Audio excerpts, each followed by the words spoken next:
All right, everybody, it is that time of the week again.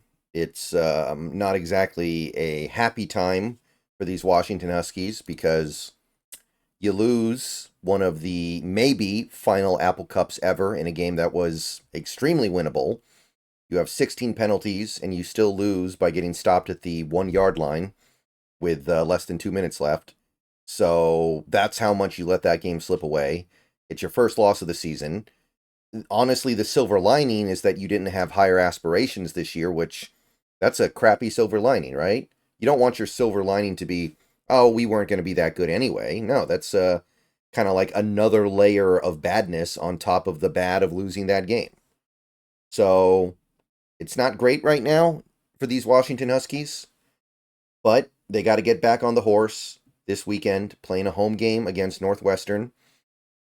The goal this year is to make a bowl game, and you're going to have to really take care of business to give yourself a chance at a bowl game. You probably got to win 6 games.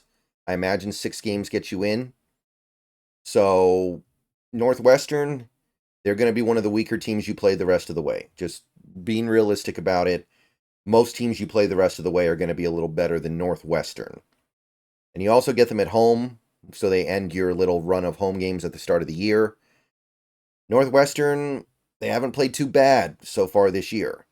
Hard to judge them, really. I know they lost a fairly convincing game against Duke. Duke is not anything special this year. And other than that, I think they beat Miami of Ohio. I think they made a quarterback change. Their quarterback for most of the year has been right, but they're changing to, I think his name is Lauschk. I think they're making the change to him. I'm not 100% sure, though, so be prepared for both quarterbacks.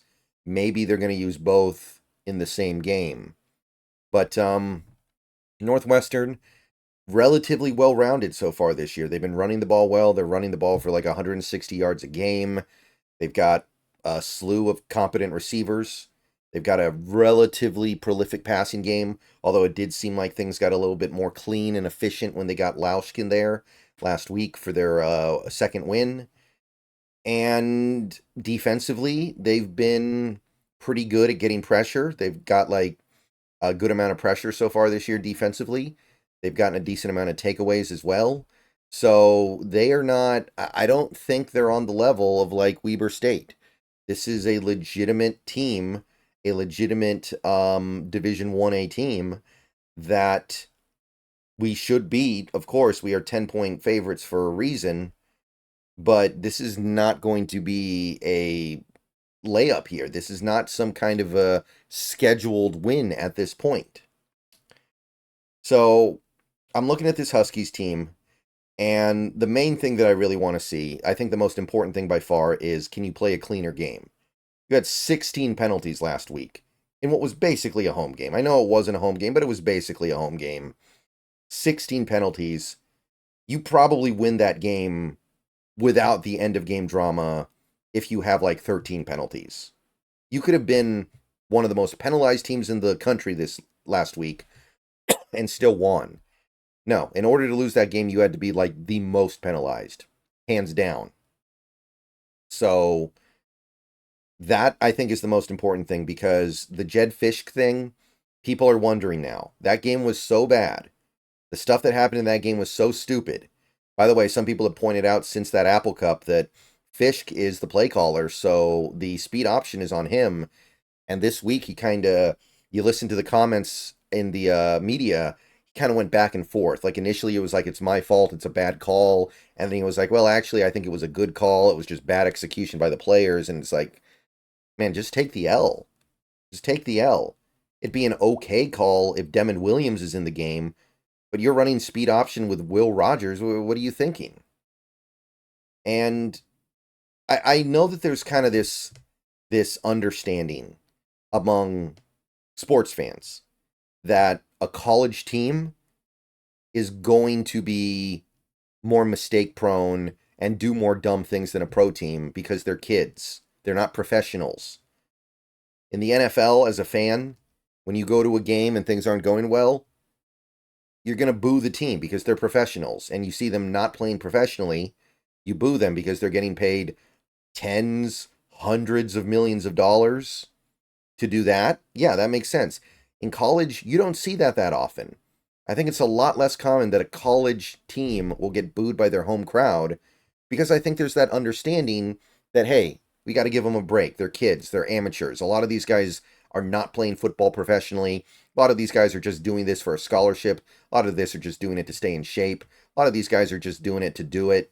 They're going to sell insurance and be knife salesmen, and they're going to be car salesmen in a couple years. So we don't get too twisted up about it. But Jedd Fisch, like, that is a guy who we are counting on. And he's an adult. He's been doing this for a while. He's been a credible coach in this league for a while now. And barring like people are talking about maybe like a Florida buyout where Florida buys out his contract and takes him next season, which certainly stuff like that can always happen. He's got to be the guy. So you, as the adult in the room, need to get that stuff under control. And that's the main thing I'm thinking about in this game before anything else, because even last week, as bad as that game was, I think that if you were to take things on an individual level, at least with some of the top flight players on this team, like Will Rogers and Coleman and Jackson, they played pretty well, right? They made some big plays. They made mistakes. There were some problems, but I didn't have a huge problem with the way those guys played. It was mostly just the penalties and the 3rd and 20 touchdown run by Mater. So I'm looking at this and I'm thinking to myself, okay, this team is not going to be great this year. We're going to try to scrape out 6 wins, maybe 7 if we're lucky. We're probably looking at like a 6-win season, and we're going to have to take that as a relative success, and that's fine. But Jedd Fisch, you got to show me that you can get this under control, because you're the guy supposedly as the long-term solution here. You're not going to go to the NFL next year. You're not going to graduate next year and go into, IT or, become an attorney. You're not going to enter the workforce like a lot of these guys are that are involved in the team right now, that I'm not really that worried about, because they're not even top recruits for the most part. I went to the mock draft database website the other day and went to look to see if any Washington Huskies were currently projected to be drafted. The only guy they have is their tackle. What's his name? Alzaveri? I can't pronounce his name very well yet because I'm not familiar with it, but the transfer guy, the tackle, projected to be a 7th round pick. That is it. So the talent isn't great. A lot of these guys are going to be gone next year. I know how this works. It's okay. But Jedd Fisch, you got to show me you're not a fraud, because I've been hearing the fraud talk this week from some of the Huskies fans. They're like, how are you a good coach if you've got your team committing 16 penalties in a virtual home game? How are you a good coach if you're calling speed option with your not particularly mobile quarterback with the game on the line on 4th down? How are you wasting timeouts that you end up needing at the end of the game so you can get the ball back? So that's the thing. I want to see that get under control. I obviously want to see the team play well, but I think they're going to play, well, we'll say fine. I want to see the team play like they played the first 3 games in terms of the actual, like, snap-to-snap production. But what I really need to see, the thing that is concerning right now from these Huskies, is, can you clean up the stupidity? Because that's the stuff that's a reflection of Fisch. And barring the buyout, Fisch is going to be the guy in charge for a while now. Remember, the only reason why this program fired Jimmy Lake a few years ago was, it wasn't because the team was terrible. It was because he got into trouble.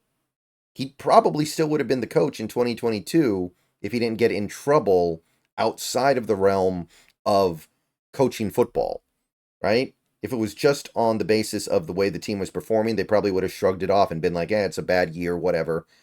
And then you don't have Kalen DeBoer. Okay.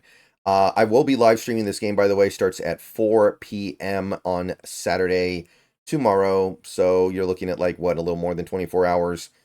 Stream probably runs 3.5 hours, maybe much as 4, depending on how the game flows. Hopefully it flows a little bit better than last week, which was at times really rough. It was like, oh my God, come on. So many commercial breaks, so many stops in the action. It was really annoying. Hopefully we don't get that this week, but I do plan on streaming this game. It's a watch along, of course. I won't be streaming the actual game, so come on by if you want to hang out. We'll have fun. We'll see what's up. And hopefully we get a better result. But yeah, it's not so much about this team. It's about the next team. It's about the team next year when we have a different quarterback, when we have some different players, when we get some better recruits in here. What then? Can't be having 16 penalty games. So show me last week was a fluke. That's the thing. All right. See you guys later. Bow down to Washington and right the ship. Right the ship because the schedule gets tough very quickly here. You need to bank some wins. If you want to make a bowl game, just make a bowl game. You got to bank some wins.